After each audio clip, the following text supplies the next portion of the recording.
Hellcat.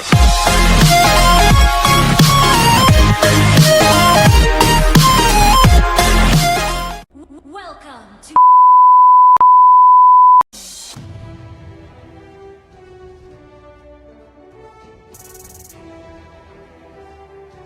5 seconds till the enemy reaches the battlefield.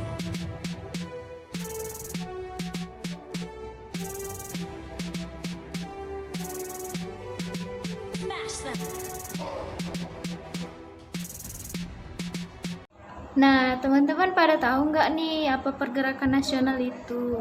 Kalau nggak pada tahu, stay tune terus di YouTube channel aku ini. Pergerakan nasional adalah suatu bentuk perlawanan terhadap penjajahan Belanda, di mana perlawanan tersebut dapat dilakukan dengan cara organisasi politik maupun secara kekerasan atau perang. Namun, dalam hal ini saya menjelaskan mengenai pergerakan nasional melalui organisasi politik.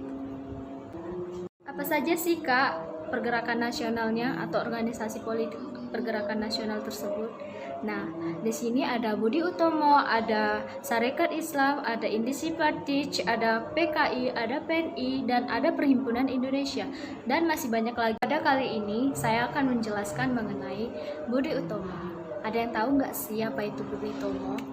Budi Utomo merupakan salah satu organisasi yang didirikan pada tanggal 20 Mei 1908. Budi Utomo merupakan akar dari pergerakan nasional yang menyusul kemudian. Nah, di sini pendiri Budi Utomo adalah Dr. Sutomo dan penggagasnya adalah Dr. Wahidin Sudirohusodo. Pada tahun 1906, Mas Ngabehi Wahidin Sudirohusodo melakukan kampanye untuk dana pelajar atau study fund di kalangan priai di Pulau Jawa. Organisasi Budi Utomo ini merupakan organisasi yang usahanya mulia, di mana mementingkan pendidikan di kalangan priai.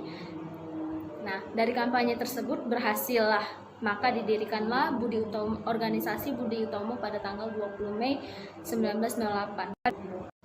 Lalu apa sih Kak tujuan dari Budi Utomo tersebut?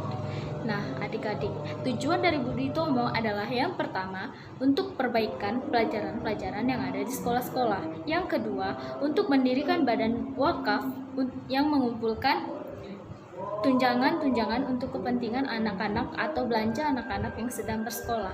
Nah, yang ketiga, membuka sekolah pertanian. Yang keempat, memajukan industri dan teknik. Nah, yang kelima, menghidupkan kembali seni dan kebudayaan di Bumi Putra. Dan yang terakhir, untuk menjunjung tinggi cita-cita kemanusiaan dalam rangka mencapai kehidupan rakyat yang layak tentunya. Di sini sangat jelas untuk memperhatikan pendidikan bangsa atau Hindia Belanda.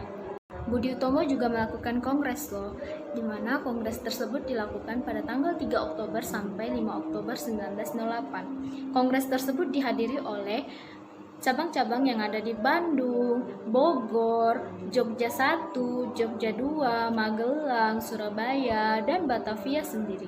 Dalam kongres pertama, berhasil diputuskan beberapa hal, yakni membatasi jangkauan geraknya kepada penduduk di Pulau Jawa dan di Madura. Nah, yang kedua, tidak melibatkan diri dalam politik. Itu hanya yang pertama kali. Nah, yang ketiga, bidang kegiatannya adalah bidang pendidikan dan kebudayaan. Yang keempat, menyusun pengurus organisasi besar yang diketuai oleh RT Tirto Kusumo. Nah, yang terakhir, merumuskan tujuan Budi Utomo, yaitu kemajuan yang selaras untuk bangsa dan negara. Seiring berjalannya waktu, Budi Utomo memiliki dua aliran, yakni aliran kiri dan aliran kanan. Aliran kanan berkehendak supaya keanggotaan dibatasi pada golongan terpelajar saja, tidak bergerak dalam bidang lapangan politik, dan hanya membatasi pada pelajaran sekolah saja. Yang kedua adalah aliran atau pihak kiri yang jumlahnya lebih kecil, namun terdiri dari kaum muda yang berkeinginan ke arah kebangsaan yang demokratis, lebih memperhatikan nasib rakyat yang lebih menderita. Adanya dua aliran tersebut menyebabkan terjadinya perpecahan. Dr. Cipto Mangunkusumo yang mewakili kaum muda keluar dari keanggotaan. Akibatnya, gerakan Budi Utomo semakin lambat. Ada juga nih faktor lain yang menyebabkan gerak Budi Utomo yang lambat. Yang pertama, ada Budi Utomo yang cenderung memfokuskan pendidikan di kalangan priai daripada kalangan rakyat biasa. Nah, yang kedua, Budi Utomo lebih memfokuskan pada kolonial Belanda atau pada kepentingan kolonial Belanda daripada kepentingan rakyat Indonesia. Hal ini dimungkinkan karena diangkatnya Tirto Kusumo sebagai ketua dalam Budi Utomo. Yang ketiga, menonjolnya kaum priai yang lebih mengutamakan jabatan menyebabkan kaum terpelajar tersisih. Nah, ketika meletusnya Perang Dunia Pertama pada tahun 1914, Budi Utomo terjun ke dalam bidang politik. Bentuk-bentuk peranan dalam bidang politik adalah melancarkan isu pentingnya pertahanan sendiri daripada serangan bangsa lain. Yang kedua, menyokong gagasan wajib militer pribumi. Yang ketiga, mengirimkan komite Indi Weerbaar ke Belanda untuk pertahanan Hindia Belanda. Yang keempat, ikut duduk di Volksraad atau Dewan Rakyat. Yang terakhir, membentuk Komite Nasional untuk menghadapi pemilihan anggota Volksraad. Budi Utomo mampu menerbitkan majalah bulanan Guru Desa yang memiliki kiprah yang masih terbatas di kalangan penduduk pribumi. Sejalan dengan kemerosotan aktivitas dan dukungan masyarakat pribumi pada Budi Utomo, maka pada tahun 1935 Budi Utomo mengadakan fusi ke dalam Partai Indonesia Raya atau Parindra.